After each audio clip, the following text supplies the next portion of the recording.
This video will introduce the concept of elastic potential energy, and it will go through a few applications of the principle of energy conservation.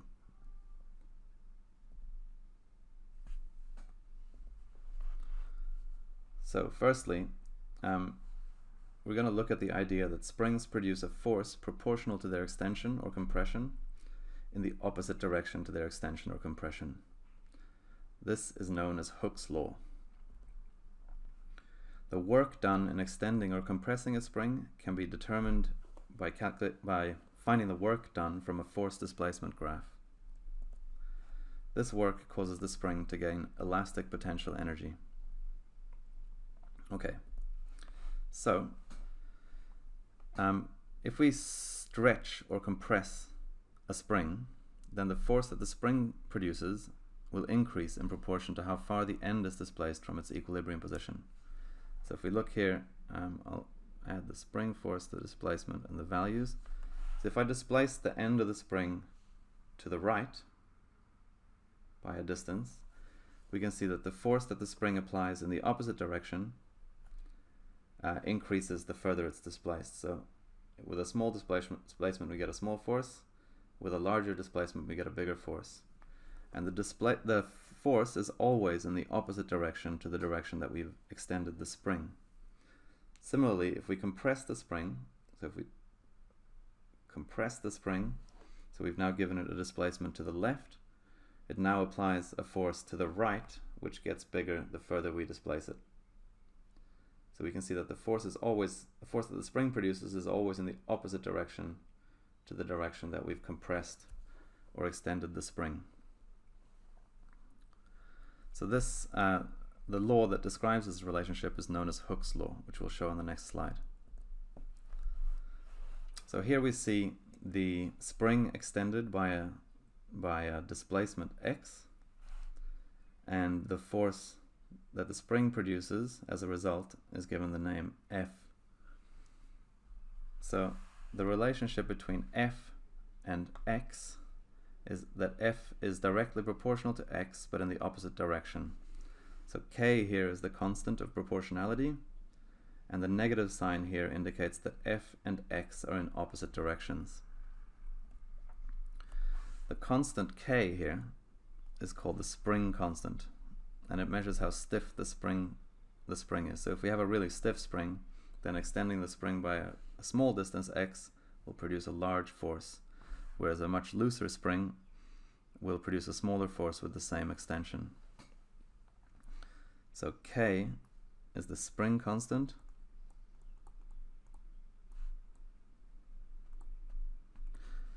and its units, so K is equal to negative F over x, so it's going to be a force divided by a displacement. So the units are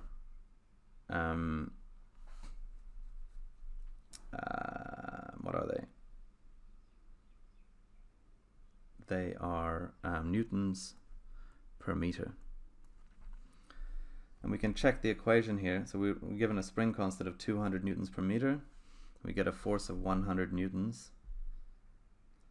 In fact, we don't have a displacement, so we can't really check that.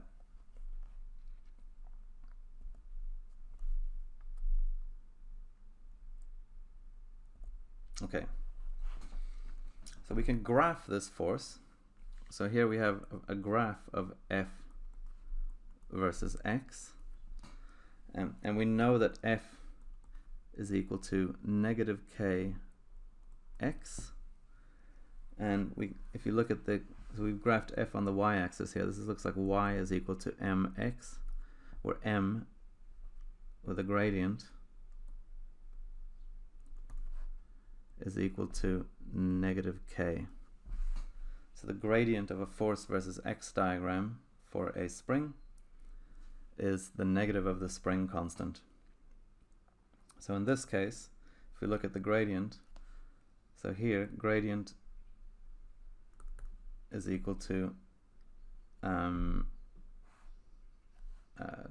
delta rise over delta run, which is equal to negative 20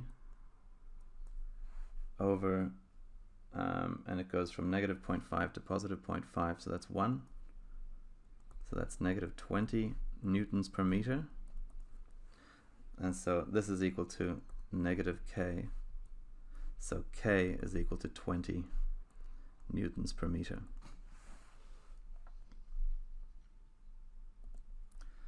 All right, now we'll look at the energy stored in a spring. So we can find an expression for the energy stored in a spring by calculating the amount of work we have to do to stretch or compress it. So if you look here, we can produce a force plot here. Let's increase the spring constant a bit so we can see the gradient. And yeah, so we can see from comparing this to what we just said, the bigger the spring constant is, the bigger the gradient here. I should note that this is the applied force in this graph. That's the applied force, not the spring force. So it's the force that we do in stretching it. So you can see that applying a force to the right, and the spring is stretching to the right. So we are doing work on the spring. The work done is equal to the area under the graph. So let's return it to 0 here. If we add an energy, so if we use the area under the graph to work this out, you can see that the area under the graph increases as we stretch the spring. But this is an example of a force that's not constant. So we can't just use force, or the final force times the distance, because we applied a different force all the way along. So the way that we get it is by calculating the area under the graph. So here we see, let's get it to some nice round value. So here we've stretched it by 1 meter, and we are applying a final force of 370 newtons. The area under this graph is just going to be half base times height, so it's going to be 0.5 times 370, which is 185 joules. So basically the area under a force displacement diagram for a spring can tell us the work that we did in stretching the spring. So we can use this to derive an equation for the elastic potential energy that's stored in the spring as a result of the work that we did. So the work that we've done is equal to the area under the graph.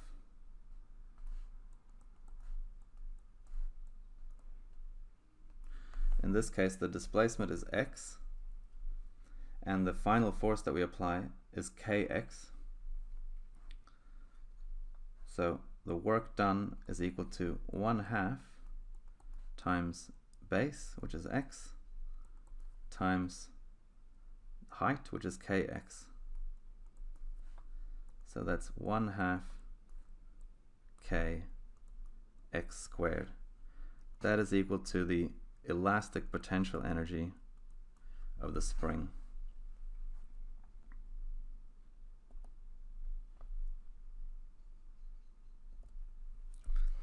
Okay, so let's have a look at a practice problem where we apply this equation. So a person of mass 50 kilograms stands on a trampoline. The trampoline is displaced 0.35 meters from its equilibrium position. Find the spring constant first, and then find the elastic potential energy stored in the trampoline. So 1, F is equal to negative kx. So the displacement here is downwards and the force is upwards. So we'll call the displacement negative and the force positive. So the force that it must be producing if the person is stationary must be equal to the weight force. So this is mg is equal to negative k times negative 0.35. So 50. So let's rearrange this actually. Let's just leave this as x. So k is equal to negative mg over x, which is equal to negative 50 times 9.81 over negative 0.35. And that is equal to, so we have 50 negative times 9.81 divided by 0.35 negative. So that's 1401. So the spring constant here is 1401 newtons per meter, and that should be to two significant figures. So that's 1.4 times 10 to the 3 newtons per meter. 2 asks us for the elastic potential energy stored in the spring. So EP, the equation we derived, was 1/2 kx squared. This is an equation that you're given on the formula sheet, which is equal to 1/2 times 1401. We'll use the less rounded number in our calculation, times 0.35 squared. And I left the x out because I'm squaring it. I mean the negative sign. So that's equal to 0.5 times 1401 times 0.35 squared is 85.8 joules, or 86 joules. Okay. So when the trampoline is stretched by this distance, the springs of the trampoline store a total of 86 joules of energy. So to summarize, when a spring's end is displaced from equilibrium, it produces a force that is directly proportional to the displacement and in the opposite direction. We have to do work to stretch a spring. The work done is equal to the elastic potential energy in the spring, and we can calculate the work done by using the equation EP equals 1/2 kx squared, and we derived that from the area under the force displacement graph. Okay, so in our second part of this video, we're going to look at energy conservation. We're going to start by noting that in all processes, the total energy is conserved. Using energy conservation, we can analyze changes taking place in mechanical systems. And in most processes, some energy is converted to heat. So we say this energy is lost to the environment in this topic. We'll talk a bit more about thermal energy or heat when we look at topic 3. Alright, so energy conservation is probably the most important concept in all of physics. It's a really powerful concept to deal with lots of situations where things are changing.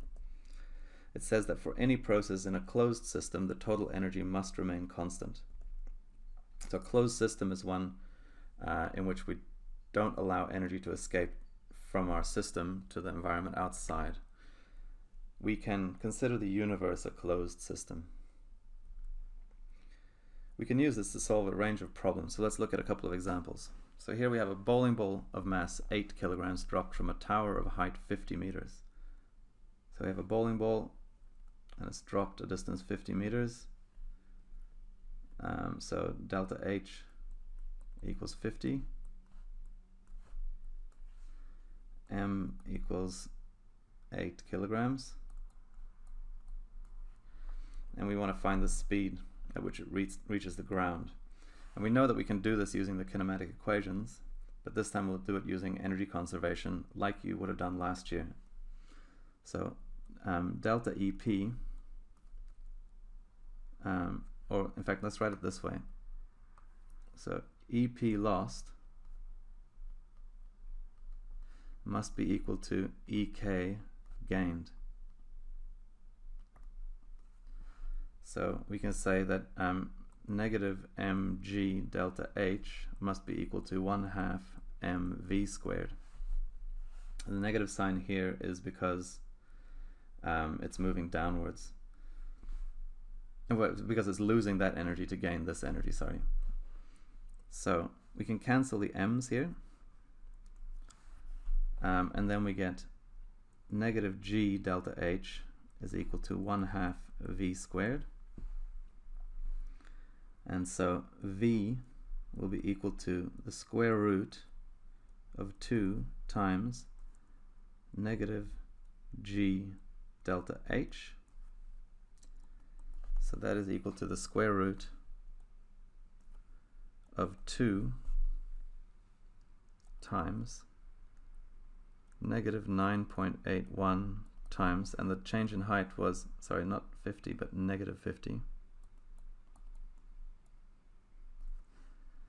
So that's equal to 2 times 9.81 negative times 50 negative, and then we want to square root that. So we get 31.32 meters per second.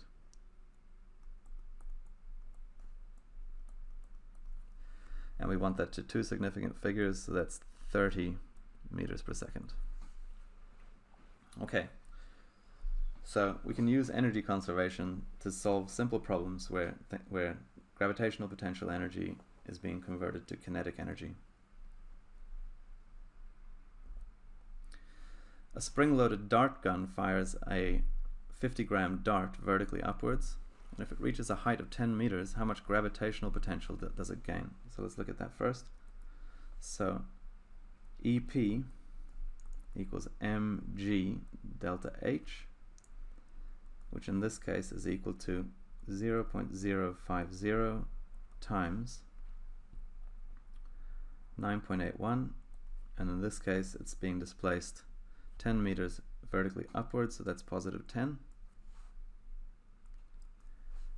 which is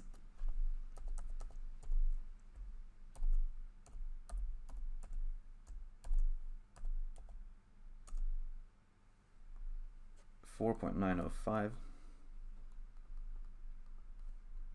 joules. Alright, so that's how much gravitational potential energy it gained. How much elastic potential energy did it have at the start? So if it gained that much energy, it started off with 0 energy gravitationally, 0 kinetic energy, so all of its energy must have been elastic potential energy. So EP gravitational gained equals EP elastic lost. So EP elastic initial must be equal to 4.905 joules. So the spring then used that potential energy to do work on the dart, which would have caused it to gain kinetic energy, which was then converted to potential energy, and by the highest point it will have lost all of its kinetic energy, and all of the 4.905 joules would have been converted to gravitational potential energy. The third part asks us to find the spring constant if the spring was originally compressed a distance of 0.05 meters. So we can use the equation EP is equal to 1/2 kx squared. We now know both EP and x, so we can find k. So 2 EP over x squared will be equal to k, which is equal to, if we multiply this by 2 and we divide that by, it was compressed by 5 centimeters.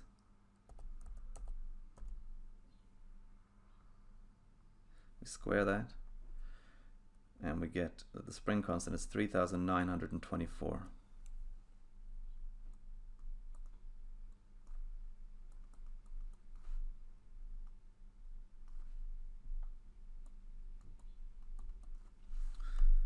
Okay, so finally we're asked at the bottom here, what are we assuming? So in step 2 we assumed no energy had been lost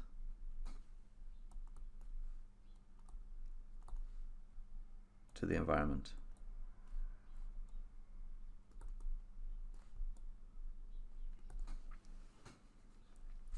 All right. here's another example. So here's an example where the motion isn't really in the direction of the in the direct vertical direction, but it doesn't actually complicate things all that much. So we have a girl on a swing, and she swings from position A to position B. At position A, she was stationary, so the only type of energy she had at position A was gravitational potential energy, and we're told that position A is 1.3 meters higher than position B. We want to find the speed at which she's traveling at position B. So we say EP lost is equal to EK gained. So we can say negative mg delta H is equal to 1/2 mv squared. So negative, in fact, and then we can cancel the m's, which is convenient because we don't know her mass. So negative g times negative 1.3 is equal to, in fact, let's leave it symbolically until we've rearranged it, times delta H is equal to 1/2 v squared. So v is equal to square root of negative 2g delta H, which is equal to the square root of negative 2 times 9.81 times the change in height, which was negative 1.3.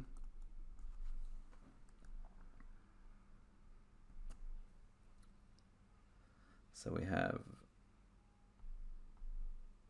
2 negative times 9.81 times 1.3 negative, and then we want to take the square root of that, so she's moving at 5.1 meters per second.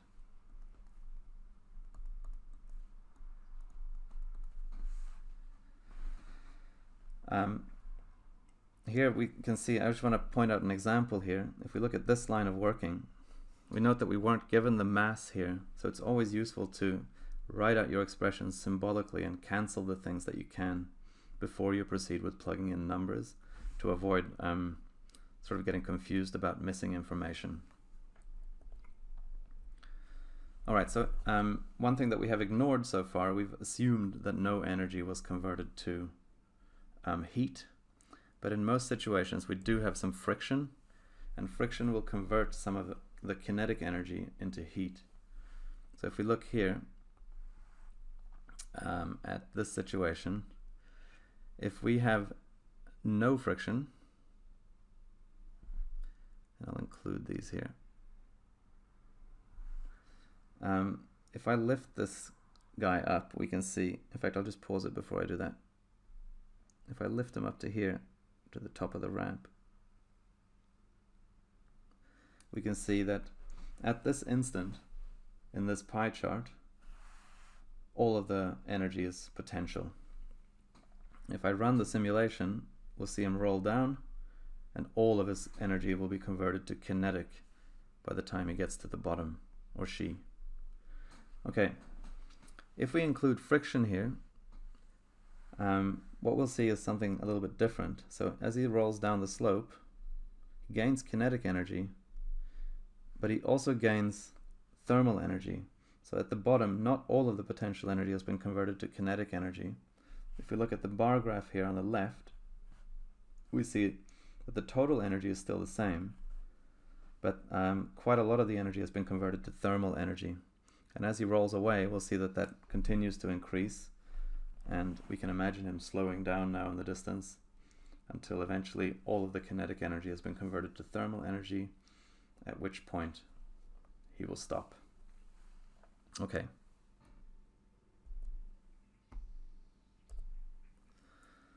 Oops. So if we look at an example here, so if we have a 50 kilogram skater descending a slope that is 6 meters tall, what is her final speed? Well, again, we can use mg delta H is equal to 1/2 mv squared. And now I'm going to just assume that this is a loss in energy, so we're going to have the two negative signs here. They're going to cancel out. So I'll just leave it like this. So V is equal to 2 GH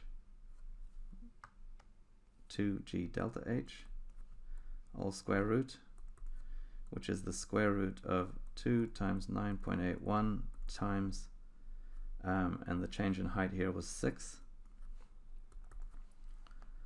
And so we have 2 times 9.81 times 6, and then we'll square root that and get 10.85.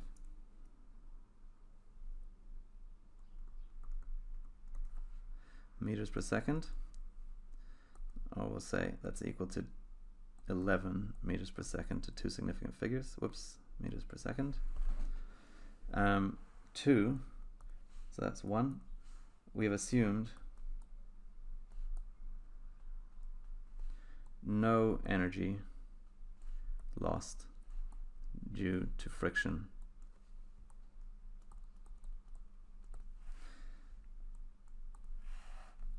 If the actual final speed is 8 meters per second, how much energy was converted to heat? Well, we know total energy is 10.85. No, sorry, not 10.85.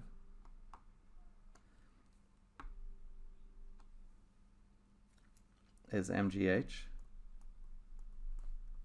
which is 50 times 9.81 times 6,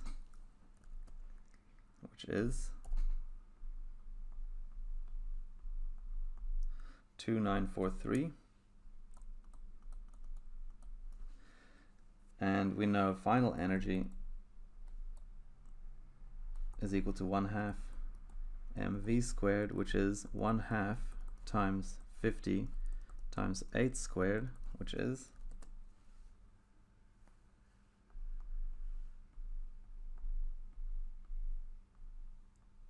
1600. So energy lost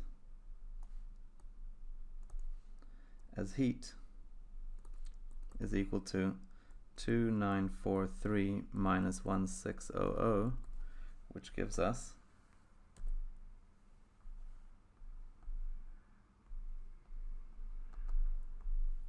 1,343 joules.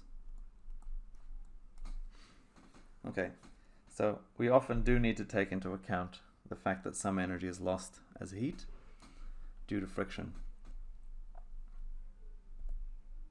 Okay, so to summarize, many situations in physics involve energy changes. We can use the law of conservation of energy to analyze such situations. Most energy changes also involve some heat or thermal energy being produced. In mechanics, we will consider this energy wasted or lost to the system.